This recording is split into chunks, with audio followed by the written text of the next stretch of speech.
Alright, so this is going to be another movie review. This one's called The Ten Commandments. 1956, I think. Let me check. Maybe I got the year wrong. Hold on. Let me open up my Netflix. It is 1956. This is the most successful movie of all time. It's the biblical epic Cecil B. DeMille version of, it's the religious version of Gone with the Wind, I guess. It's got the intermission and the prologue and the ending music. So it's like a roadshow movie. It had John Carradine play Aaron, which is my son's name. Aaron was Moses' brother.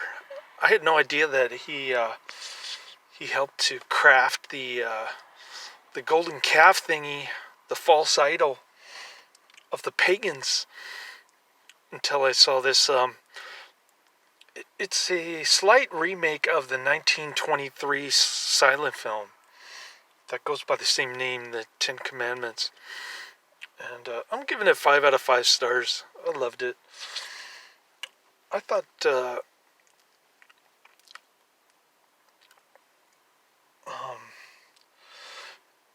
comparing Charlton Heston's Moses to Burt Lancaster's Moses, I thought Burt Lancaster was more reserved.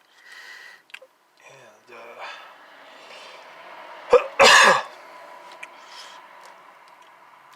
this is the big budget, big sets, kind of special effects wizardry of parting the sea and so on and so forth. So if you like special effects, you probably like this one. It's pretty amazing for 1956, really. The sets and the parting of the sea scene, pretty decent. I didn't see any manna falling from heaven. That was one thing that I noticed was in Moses the Lawgiver. But Vincent Price plays an evil an evil slave driver dude from Egypt. I sort of got the reason why God was angry at the Egyptians, in particular Ramses, played by Brynner,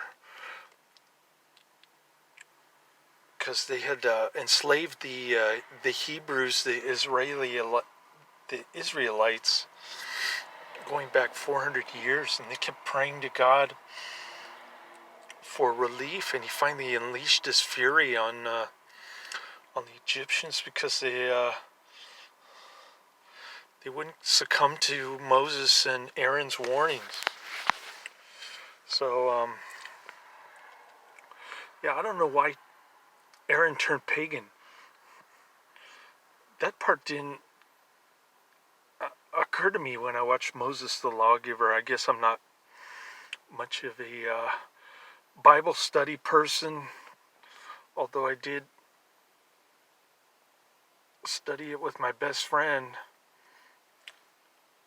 in Castro Valley at the Tacos El Gruyense there. I don't even know if it's still around. I doubt if the IHOP in Hayward is still there. But I'm pretty much a Bible novice, I guess you'd say. I got a kid's Bible from my grandfather, and it's kind of like my son. I looked at it and then I forgot about it. Anyways, I know the best parts of the Bible, and this is definitely one of the best parts. I don't know every single detail, but I have watched a couple Moses movies, and I'd like to see the 1923 silent version. Okay, so you probably know the story. The Pharaoh orders the death of firstborn children of Hebrew slaves. So, so Moses' mom sends baby Moses down the Nile River. And he ends up in some Egyptian house being adopted. And his pseudo-brother Ramses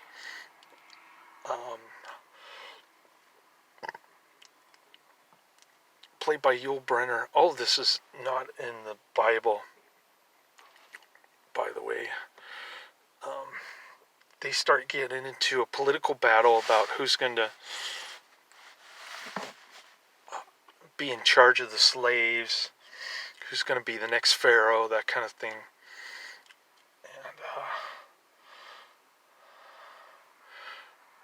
And finally gets to the part where Charlton Heston figures out that he's actually a Jew. He's actually Jewish, Hebrew, Israelite. So he talks to God in the whirlwind, which is quite decent special effects again. The whirlwind scene.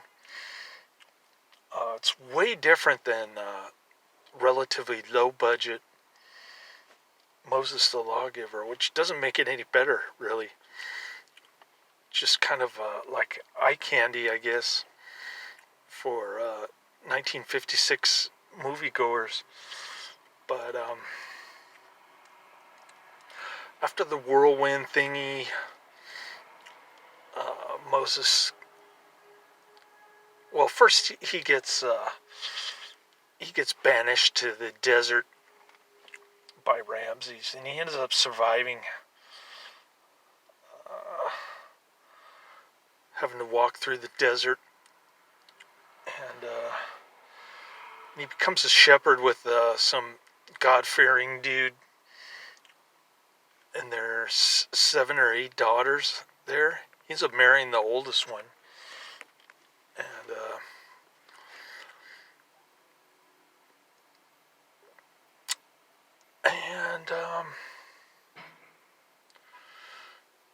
yeah, the whirlwind scene was cool. He goes back to Egypt. He starts warning Ramses right to his face about God's wrath. Ramses doesn't pay him any attention. I think he let him live because he didn't want him to become a martyr like Jesus.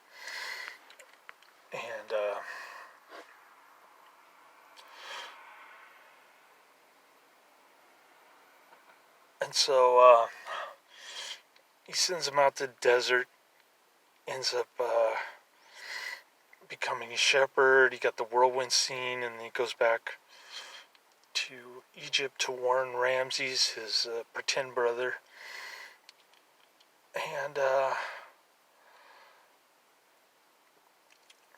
And from there, he unleashes God's wrath with the help of Aaron.